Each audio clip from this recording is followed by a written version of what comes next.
You ever get smoked in the game and just know that wasn't legit? Well, what if I told you there are cheat developers making more money than the game studios themselves? And that some cheaters have thousands of burner accounts ready to go if they ever get caught. This episode, I sit down with Andrew Wailes, the founder of PlaySafe ID, who's trying to fix cheating not with better detection, but by giving every player just one life. It's part anti-cheat, part accountability layer, and a way bigger than just gaming. Let's get into it. Can you, for our listeners, kind of maybe start high level to explain what we're looking at when we talk about cheating in game and how that kind of breaks down? For sure. So the term that I'll use is cartel, because that's a term that's used fairly frequently in the industry. Um, Basically, when people think of people who cheat in games, they think of a sweaty little nerd on his computer, just messing around with some cheats and stuff like that. And there are lots of those, but there's also a much bigger organization at play, and it's split into specialisms, right? So you will have people who just develop cheats. You will have people who then just use some of the best developed cheats with very sophisticated, expensive setups. So they can be running two computers and they can use something called DMA, direct memory access, to connect the two to make the cheat harder to detect. They'll then play with these cheats to be able to either kill other players, to boost accounts, to get items that they can sell for in game currency. Whatever they're using the cheats for, it's generally to monetize it in real world money. So that could be selling items, it could be selling in game currency, it could be selling boosted accounts, it could be a whole range of stuff. So you have the people that make the cheats, you have then the people who like play with the cheats in order to RMT, real money trade. You also then get people who crack accounts. So this could be that they're either sending out phishing campaigns, they could be socially engineering. There's been some sophisticated links where people will click a link that looks legitimate. And what it'll do is it'll send the link to all of the friends list. And then it'll actually scrape the account details. So like, and it'll spread like that. They basically harvest these account details and they'll sell them to the people who cheat. So the people who cheat are buying the cheats and they're buying the account details. They're then playing with these burnt accounts, these cracked accounts, to real money trade to make their profit. And if they get caught, they just copy and paste in details. Next one, copy and paste in details. Next one, copy and paste in details. Next one. And then there's a money laundering side to this as well. There's so many layers to it. So there is this kind of like institutional level of kind of like organized cheating. The problem is though, is it just doesn't matter if you're caught cheating because you can just create a new account and come straight back in. I saw a video of a cheater that was being interviewed by a streamer the other day, literally just the other day. And he was saying that he has a notepad document with 1,000 accounts in there. So if he's caught cheating and his account's banned, he just copies and pastes the new details in, launches the game, and he's back in within 30 seconds. Like that's the kind of stuff that's going on here. And this is just a guy that's kind of like, he's not casually cheating, he's cheating quite properly. But then you get people that do this for a job, like real money trading. So they'll cheat to sell items to get in game currency and sell it for real money and stuff like that. And there's this whole organization element to it. Why isn't there a way that you can prove who you are and then that's tied to you? You know, South Korea have a system like this where you have to basically tie your version of a social security number to your game account. And if you're caught cheating, especially if you're doing it to monetize, there's even been cases of people being jailed because it's akin to fraud, right? They take it very, very seriously. There's precedent for this, right? Like South Korea has a system like this, and the experiment of seeing how that's run is very positive, like it seems. Why isn't there something like that in the West? And what I basically came to was, what would it look like if people had to KYC, but done in a way that we don't see or store any of the information that's used? Because in the West, anonymity absolutely has to remain. People, and me included, I'm not going to tie my passport to any of my game accounts, but I would tie a random anonymized identifier for me that isn't actually my passport or anything. So the game studio doesn't know anything about me. Nobody's any the wiser. No one can trace it back to me. Do you have any numbers like that you can share, like cheating wise, like how much it costs studios or things like that? So there's one gentleman who works on the anti-cheat side of things for a big game that I was having a conversation with the other day. He said one of the things that really upsets him is the people that make cheats make more money for selling the cheats on their game than they make on their game. That was eye-opening to me. Anecdotally, I've heard directors of studios and senior people say anywhere between 10 to 30% of people, depending on game and genre and stuff. That's a very wild number, but are cheating at any given time. That blew my mind as well. Um, yeah, and the big problem is these studios and these developers, everybody that I've spoken to has said we don't want cheating in our game. Like they have a real problem, which is if you talk about the problem, you're admitting there's a problem. And if you don't talk about the problem, players are like, oh, they're not doing anything about it and they don't know there's a problem. So it's a lose-lose for studios. I think one of the biggest hitting bits for me is the cost to reacquire a churned user is exponentially higher than the cost to acquire that user in the first instance.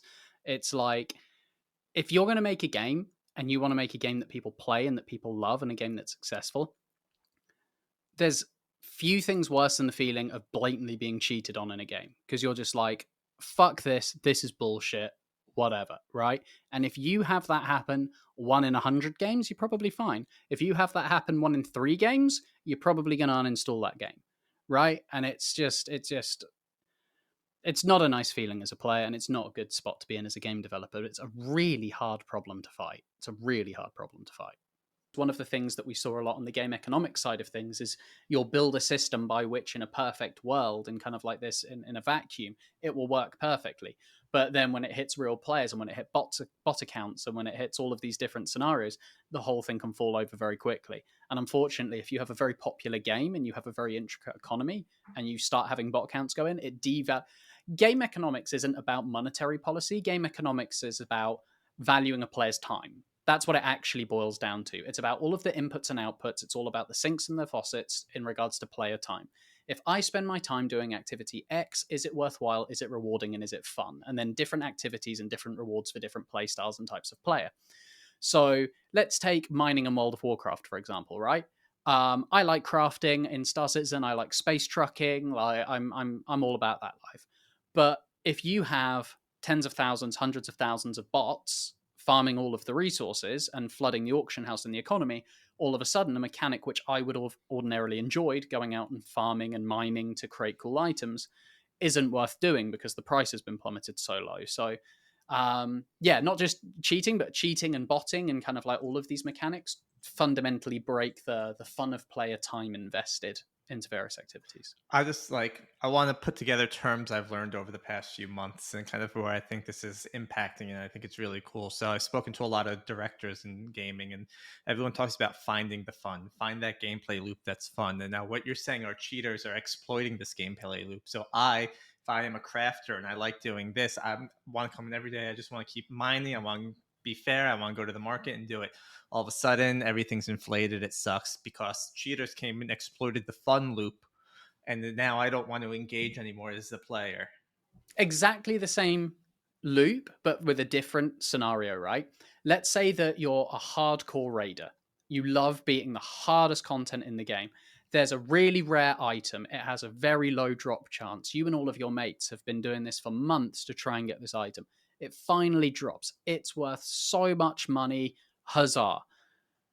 Except actually there's lots of them on the auction house because again people are cheating and people are exploiting gameplay mechanics or whatever to be able to get this item. So like game developers can build these loops, they can build these mechanics, they can build this like perfect scenario of how they want stuff to work, but if the rules are fundamentally broken by players, unfortunately it breaks that reward. It devalues the player's time. So yeah, as much as it can be simple as mining with ore, it can work with high value items from hardcore raids, it can work from grinding PvP. You want to get that illustrious title, you want to show off that you're amazing, that takes a huge amount of physical time commitment and effort to put in.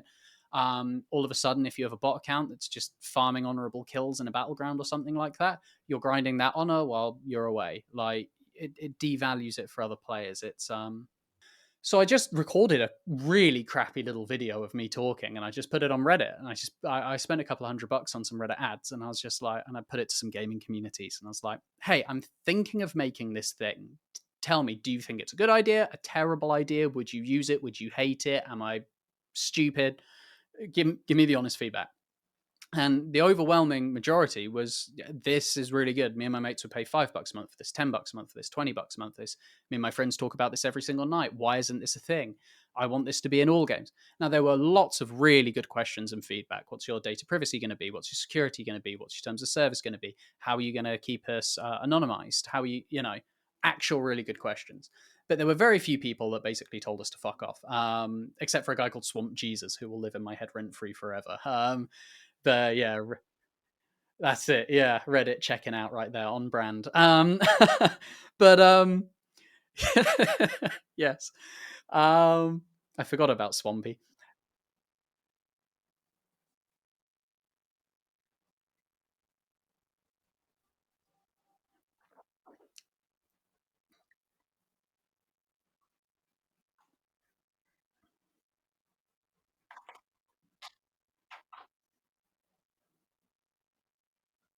Yeah,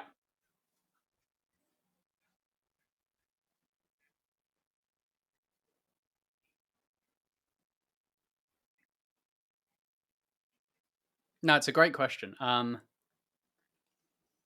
So you have to take a picture of your face and verify your ID to look at porn.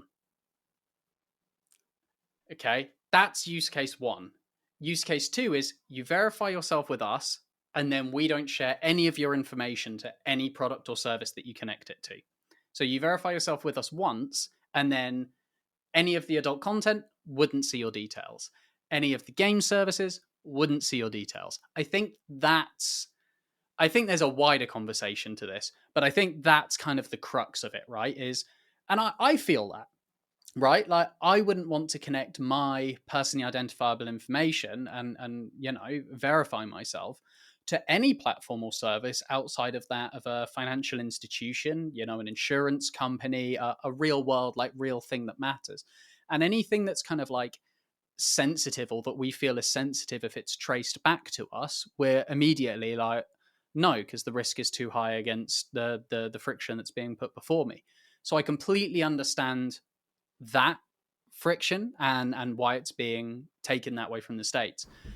That was just a little bit of the best parts of our interview with Andrew Wailes, the founder of PlaySafe ID, on the Player Driven podcast. If you liked this, subscribe. It really means a lot. Like it, share, or even leave a comment letting us know what you liked or if cheating ever ruined a game for you.